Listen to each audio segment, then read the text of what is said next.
Bienvenue à cette deuxième vidéo sur la réduction algébrique. Dans cette vidéo, on va voir comment on réduit les termes qui ne contiennent pas de parenthèses ayant plus d'un terme. Donc, ce qu'on a ici, c'est un terme qui ne contient pas de parenthèse ayant plus d'un terme. Donc, il n'y a aucune parenthèse dans notre terme qui contient plus qu'un terme. Par exemple, 3xy fois 2y. Donc, dans ce terme-là, il n'y a aucune parenthèse. Donc, ce que je vais faire, c'est que je vais écrire la forme développée du terme. Donc, on obtient, je reviens ici, 3, ça c'est la même chose que 3 fois x fois y fois 2 fois y. Puisque la multiplication est commutative, l'ordre des facteurs ici n'importe peu. Donc, on aurait pu réécrire ça comme 3 fois 2 fois x fois y fois y. Et là, je peux aller multiplier le 3 avec le 2, ça devient 6. J'ai la variable x qui est ici, je la descends. Et y fois y, c'est la même chose que y au carré. Donc, lorsqu'on peut, on utilise la notation exponentielle. Là, on voit que notre terme est sous la forme réduite. On a le 6 qui est le coefficient et mon groupe variable qui est le xy au carré. Maintenant, passons à un autre exemple. Ici, j'ai un terme. Tout ça, c'est un terme parce qu'il n'y a pas d'addition ni de soustraction là-dedans. Puis, ce terme-là contient des parenthèses, mais dans aucune des parenthèses, est-ce qu'il y a plus qu'un terme? Donc, il y a juste un terme ici et juste un terme ici.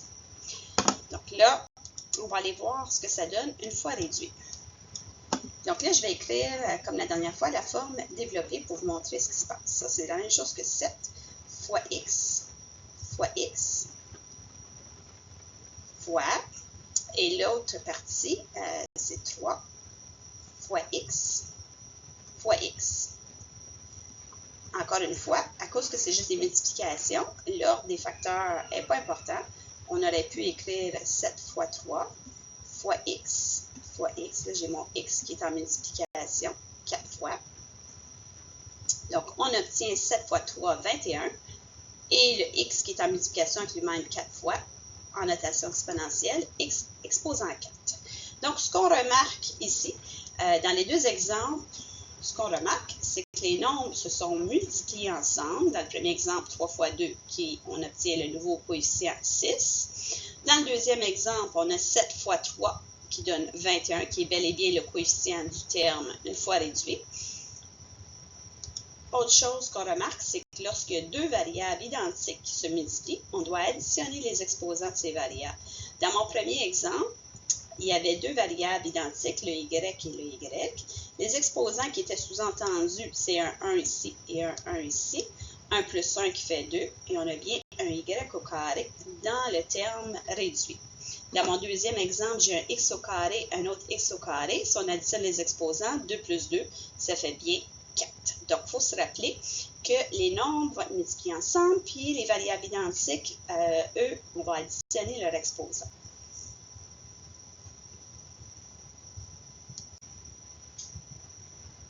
Maintenant, on a d'autres exemples avec des divisions au lieu des multiplications. J'ai 3xy exposant 5 divisé par 6xy.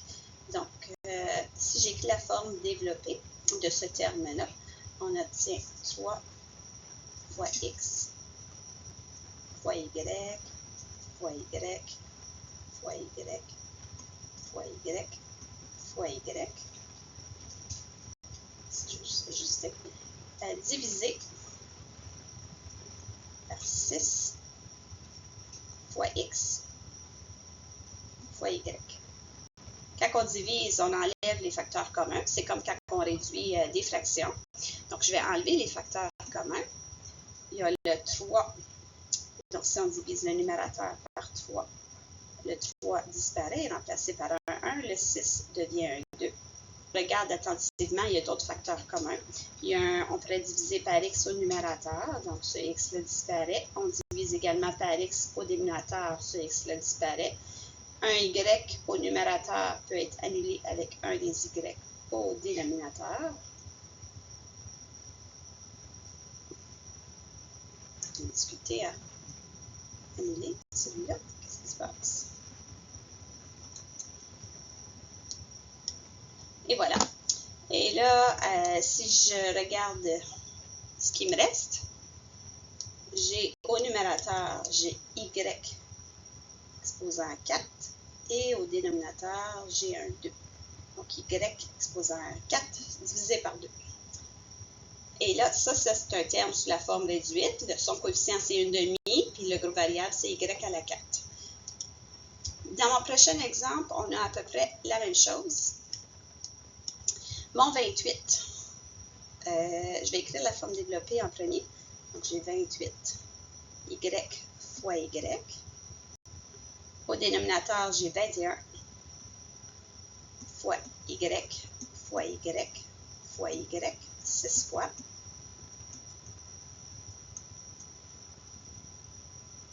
On peut enlever les facteurs communs. Donc, j'ai dans 28 et 21, il y a un facteur de 7 en commun. Je divise par 7, j'obtiens 4. Je divise par 7 au dénominateur, j'obtiens 3. Et là, j'ai un 2y au numérateur qui s'annule avec 2y au dénominateur. Ce qui me reste au numérateur, c'est un 4.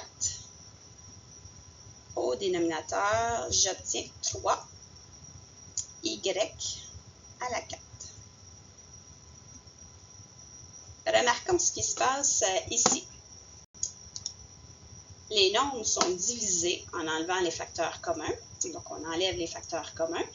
Et pour les variables, lorsqu'on a des variables identiques, on doit soustraire les exposants. Si on regarde le premier exemple, il y avait la variable x et x. Son l'exposant qui est sous-entendu ici, c'est un 1, ici c'est un 1. On soustrait les deux, 1 moins 1 qui donne 0, puis x exposant 0 qui devient 1. Parce que n'importe quel nombre exposant 0 donne 1. Donc, c'est pour ça qu'il n'y a plus de x dans notre réponse. Ensuite, pour les y, j'ai un y à la 5, j'ai un y à la 1. 5 moins 1, ça fait y à la 4. Dans ce cas ici, on a enlevé les facteurs communs. Pour les y, j'avais y à la 2, y à la 6. 6 moins 2 donne 4. J'ai un y à la 4. Ce qui est différent, c'est qu'ici, le y à la 4 est au numérateur, puis ici est au dénominateur. Pour savoir où on place la variable, il faut regarder là où l'exposant était le plus gros. Donc, dans mon premier exemple, l'exposant du y au numérateur était plus gros que l'exposant du y au dénominateur. Donc, quand on annule les y, ils vont rester au numérateur. C'est pour ça que le y à la 4 apparaît au numérateur. Dans le deuxième exemple, l'exposant le plus gros était au dénominateur. C'est pour ça que mon y à la 4 apparaît au dénominateur.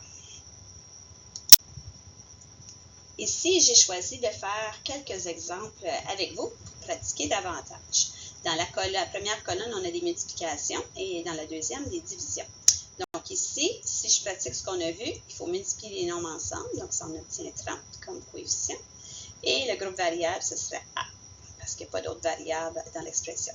Ici, il ne faut pas se laisser intimider par nos fractions. Quand on multiplie des fractions, c'est numérateur avec numérateur, dénominateur avec dénominateur. Donc, c'est comme s'il y avait un 1 de sous-entendu. On va multiplier les numérateurs ensemble. Moins 7a fois 3b. Les nombres avec les nombres, j'obtiens moins 21. Et le groupe variable, ce serait AB. C'est les variables qui me restent. Il n'y a pas de variables identiques. Au dénominateur, 1 fois 2 qui donne 2. Donc, l'expression réduite serait la suivante. Dans mon prochain terme, on multiplie les nombres ensemble. 4 fois moins 3, moins 12. Moins 12 fois moins 2, qui donne 24. Ce serait le coefficient. Le groupe variable, on va regarder s'il y a des variables identiques. J'ai un x à la 3, il n'y a pas d'autre x. Donc, j'ai un x à la 3 dans la réponse. Et les y, j'ai un y à la 2, puis un y à la 1 ici. Le 1 qui est sous-entendu, ça devient y à la 3. Ce n'est pas important l'ordre de nos variables. J'aurais pu écrire y à la 3 avant le x à la 3 parce que la multiplication est commutative. Ici, dans ce terme-là, il y a une parenthèse, mais dans la parenthèse, il y a juste un terme. Le moins qui est devant, je vous rappelle que c'est comme, il agit comme étant moins 1. Donc, si on multiplie les nombres ensemble, on obtient moins 4, moins 1 fois 4, et le y à la 2. Dans mon dernier exemple, 7 fois 3 donne 21. Et les x, j'obtiens x à la 4. En additionnant les exposants. Dans la colonne de droite, j'ai 20a divisé par 5. Si on enlève les facteurs communs, le 20 divisé par 5 donne 4. 5 disparaît, on obtient 4a. Dans mon prochain exemple, j'aime bien écrire mes expressions sous forme fractionnelle. Je trouve que c'est plus facile d'enlever les facteurs communs. Donc, en divisant par 3b, il y a le b qui s'annule. Et le 45 divisé par 3 qui fait 15. Donc, la réponse qui me reste, c'est moins 15. Dans le prochain exemple, si on écrit sous forme d'une fraction, 13ab sur 4. Il n'y a pas de facteur commun, donc on pourrait le laisser comme ça. Ou, si vous aimez mieux travailler avec des nombres décimaux, 13 divisé par 4 donne 3,25. 3,25 AB. Un ou l'autre de ces réponses serait bonne. Moi, je préfère toujours la réponse où le coefficient est une fraction. Ici, on enlève les facteurs communs. Il n'y en a pas dans les nombres, donc le coefficient dans la réponse serait 8 et 7 au dénominateur, donc 8 septièmes.